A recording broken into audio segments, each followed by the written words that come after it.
from my new book, Neoliberalism Globalization, Income Inequality, Poverty and Resistance. I'm really excited about this book. I started this book in 2010 when I was at University of Pennsylvania. I graduated from the University of Penn with a Master's of Arts in Liberal Studies in December of 2011. And I graduated and then I did the Master's of Philosophy, which was post studies. I did a Master's of Philosophy in Neoliberalism. Today marked the day that I graduated from University of Penn, 2013, with a Master's of Philosophy. I did a lot of work with people like Philippe Bourgeois, who was a professor at UCLA. Then he went to University of Penn. He's a distinguished professor of anthropology. Has written several ethnographies. Did research. If you know the book Righteous Dope Fiend, looking at Kensington, Philadelphia. People like Martin Oppenheimer, who has written books about the hate. Talking about Rita Bernard, who wrote Nelson Mandela's memoirs. Walter Litt, who is distinguished professor at University of Pennsylvania. He worked on the book Economic Labor, the history of economic labor in America. And so if you can get this book, please do get it.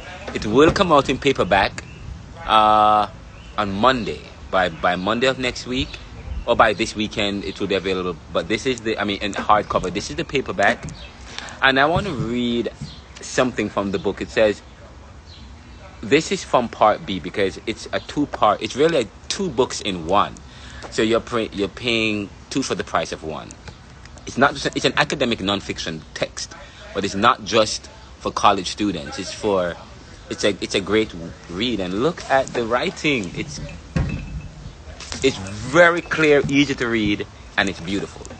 But let me read it. It says, one of the chapters looks at this. Will the global justice movement, which part 2 of the book, the second part of the book looks at the global justice movement, or the resistance movement, or the civil rights movement. So it's not just about the Caribbean. It's not just about the America. No, if you go on Amazon puts the book at. Amazon puts it in deconstructivist philosophy, deconstructivist criticism and history, but it also has Caribbean and Latin American politics, but it's also American politics because it looks at American policies and how those policies affect the Caribbean.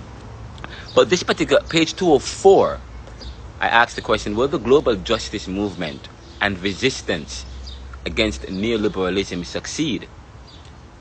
And I said, it is true that neoliberalism continues to hold sway over policies of the World Bank, the IMF, the G8. The recent Black Lives Matter protests in the black and brown communities in America poses a problem to this question. But it would be a mistake to therefore call the global justice movement a failure.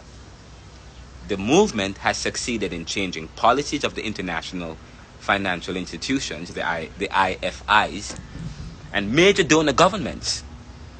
This will benefit developing countries, foreign debt, and in private business signing onto codes of conduct that govern labor conditions in firms to which multinational corporations subcontract work. It is now standard to include labor rights and environmental clauses in international trade agreements, and to include civil society groups in program design and implementation. This is not to say that sweatshop conditions are no longer a problem, or that civil society participation is always effective and meaningful. Nonetheless, there is more public scrutiny of business practices than there was 15 years ago. The global justice movement also succeeded in making previously hidden exploitation and inequalities publicly visible through particularly cinema verite, truth in film, and particularly documentary films. But this has not been organized beyond haphazard film projects by indirect members of the group. Now, in the global justice movement, if the global justice movement has any chance of truly changing the economic misfortunes and oppression of those who are last, if the global justice movement's dreams of ending poverty and inequality and making the first last and the last first, the use of strategic and tactical violence must be part of the equation. Will the global justice movement succeed? If change operates on a continuum, then maybe in some, a lifetime far removed from the sufferers who are hurting now. If change truly operates in a continuum, then how can we measure the movement of change? And when can we predict it? And if change is linear, then the global justice movement have succeeded. But for all that we have considered, change is not. And poor people cannot wait indefinitely to alter their repressive and dead-end lives.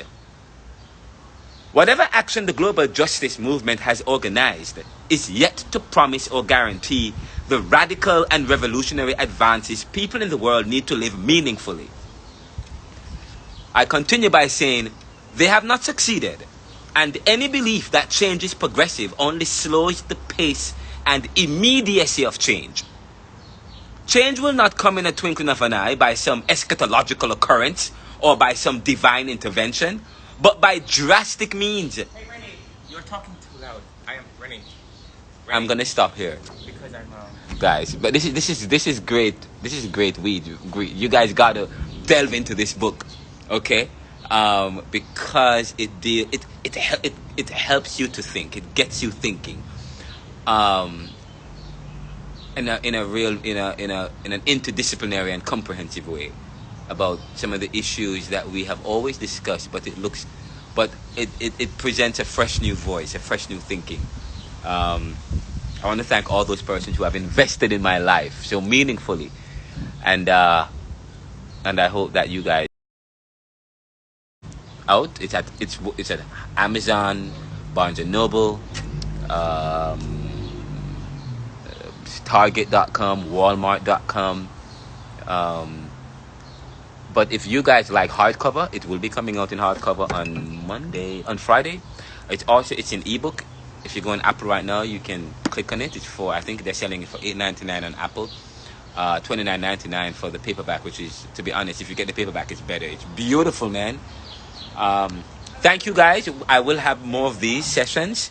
We will be in Florida in a few weeks from now, doing book signing and conferences and several events. I'll be teaching a class at the Jamaica Theological Seminary. The class is called Caribbean Thought, and I will be delving into some of these concepts. I'll have a Zoom link and webinar link so that you're interested to join the discussions. The class starts sometime in June 7, and I will have several of these sessions. But thank you guys for tuning in, and continue to I really want this. I said, by the way, I did post something on LinkedIn, and I said this book is not really for self. Really, it's not to promote myself. Recently, I was on a Zoom link, and I joined the Zoom link. It was 3 days ago. It was a Sunday, I believe. Someone sent me a link to join a discussion with several leading minds and leading people, business professionals, and in Jamaica, and they wanted me to see what Jamaica is done since I'm talking about the global South, the Caribbean, and black and brown communities, and the lack of investment in these communities. So I went on, and someone from the Honeybun Foundation was speaking. I think it was the director or the president. So I was happy to hear that there's a foundation in Jamaica that is helping Jamaicans, helping to develop that kind of creative spirit, that kind of entrepreneurial spirit, because that's needed. So I asked a question to Lashona. I said, Lashona, what? So you so so you're telling me what kind of investments you guys provide to small businesses or entrepreneurs or Jamaicans or people of the Caribbean who want to invest and to expand, and oh no, and the answer was this: oh no, we don't provide financial investment. We just provide support and some kind of support, helping small businesses or people who want to engage in small businesses um, know where to go, and that kind of support. And I said, okay, another venture that provide support that does, and the kind of support that Jamaica needs is financial support. Money, the country lack money. I want to do big things. I want this book to I want this book to do well, because I want to provide support and investment, financial investment. That's what is needed in the Caribbean. They lack money. Okay? We need to provide meaningful developments where they have access to do big things. Yes? And we need to do big things. Not just in Jamaica, but I'm talking about black and brown communities. Say, for example, they had the PPP loan and the SBA loan. How many black and brown people get it? First of all, they said, okay, fine. This third stimulus, what we're going to do, we're going to allow this people in communities, small businesses, to have access to it. Okay, but that was not the case, because you know what the banks did? The banks started to prevent you from opening accounts with them. A lot of the banks, so now you're calling the banks to open up a bank account. They think that you want access to the PPP or the SBA loan. They close. They say, oh no, we're not taking any new applications anymore. So that creates a problem. So now you can't even open up a bank account to apply for a PPP loan. Okay. There's another issue. Another issue is they don't have ties. They don't have the connections. Or they say, oh, you have to be in business since February of last year. Or they come up with some policy, with some caveat, which continue to make it difficult for black and brown people and for small people to access the capital and the investments needed in order to start businesses, meaningful businesses. And so these are some of the things I address and I will be looking at. I'm supposed to be I'm at Georgetown. I'm working on developing a thesis. I have a thesis already, a dissertation, which I was gonna present, but with some other new things. I think I'm gonna tweak it a bit. I'm gonna have a second edition of this book, but I already have a second edition ready to present to you guys, because this book really, it looks at income inequality and poverty in the global south, and how the arrangements between the global north, and when I talk about the global north, I'm talking about post-industrial countries like Germany, the US, the UK, France, and so on. How the international arrangement between countries allows countries of the global north to get away with certain things. They can wiggle their way around these policies, but the countries of the global south cannot, and they are so vulnerable to international shocks. I talk about that, but what about the black and brown communities? What about Philadelphia? And I've talked about that in another study, which actually should be out probably within 6 to 7 months from now, or that may be the basis of my dissertation that I have to defend. But I also want to look at the international immigration issue, because Joe Biden is onto something. He wants to solve the international immigration problem, and one of the ways of dealing with the immigration issue, he says, was to help to invest in countries say for example Mexico and so on at the border, where, and if you invest in these countries, then these countries probably will have better economies and the people will not want to come to the US. But of course, that's going to create another problem. And I said in a blog recently, the problem, the international competition between countries will forever create an immigration problem, because one country wants to lead. They want the monopoly on certain things. They want to make the most money on certain goods and services, and they want to dominate the market. Okay? So as a result of that, globalization, which creates that kind of opportunity for countries to do that, you will always find that some countries will get richer, other countries get poorer because of that international competition, and then there is this drive from the poor countries to the rich countries. If we deal with the issue of competition, then maybe we can start fixing the immigration issue. That's another book I want to write. That's a dissertation or an hypothesis I want to explore. What do you guys think? But thank you so much for joining me. I'm excited about all of these things. It's great about critical thinking, about looking at income inequality, poverty, looking at nationalism, looking at